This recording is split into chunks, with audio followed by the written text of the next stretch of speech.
Well, look, ever since the Taliban came back into power in 2021, relations between Afghanistan and Pakistan have deteriorated.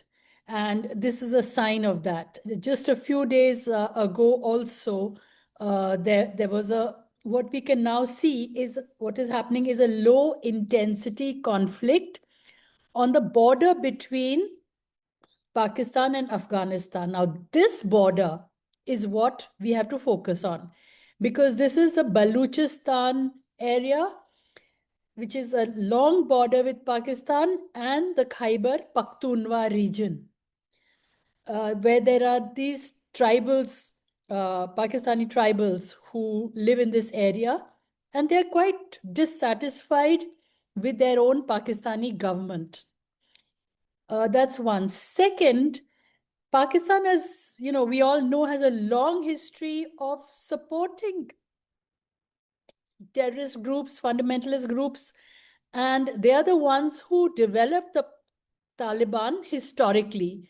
You know, this was, of course, after 1979, in the 1980s, to overthrow the Soviet occupation. But it's a strategy which the Pakistani army uses. And the people in the region, including India, has suffered on account of this strategy, even though their strategy is counter-terrorism on behalf of the US. So they have a dual strategy. It's not just one strategy. So in this area of Khyber Pakhtunkhwa and Balochistan, there are many things happening. One, of course, is the fact that now there is this TTP, the Tehrik-e-Taliban Pakistan, which is based in Afghanistan. And Pakistan says that they are harboring, the Taliban regime is harboring these terrorists, and they are causing havoc in Balochistan, where there is a secessionist movement, or at least a movement for more development, if you see it that way, which Pakistani army is attacking this TTP, and they cross the border. So Pakistani army, Afghanistan is saying the latest incident, this last night and a few days earlier also, where some Pakistani soldiers were killed, and last night also, just a few hours ago, soldiers were killed, Pakistani soldiers.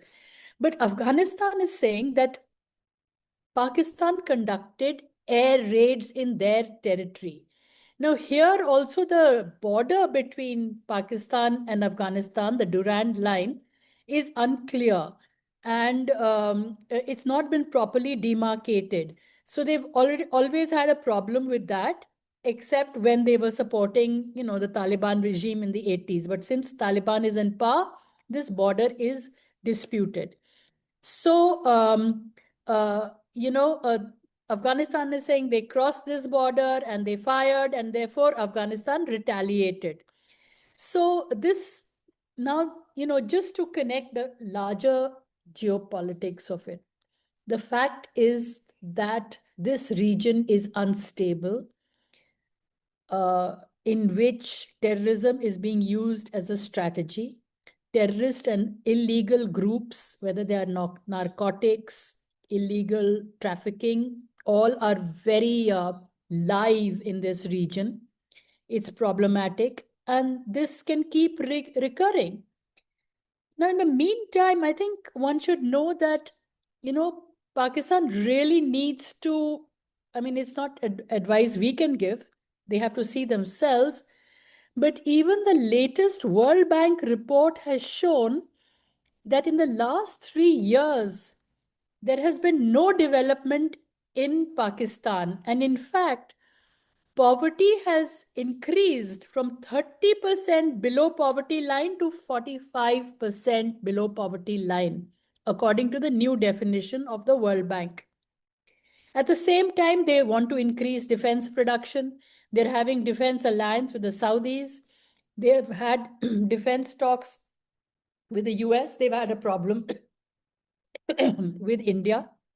So they need to change their strategy. Until there, this problem will continue.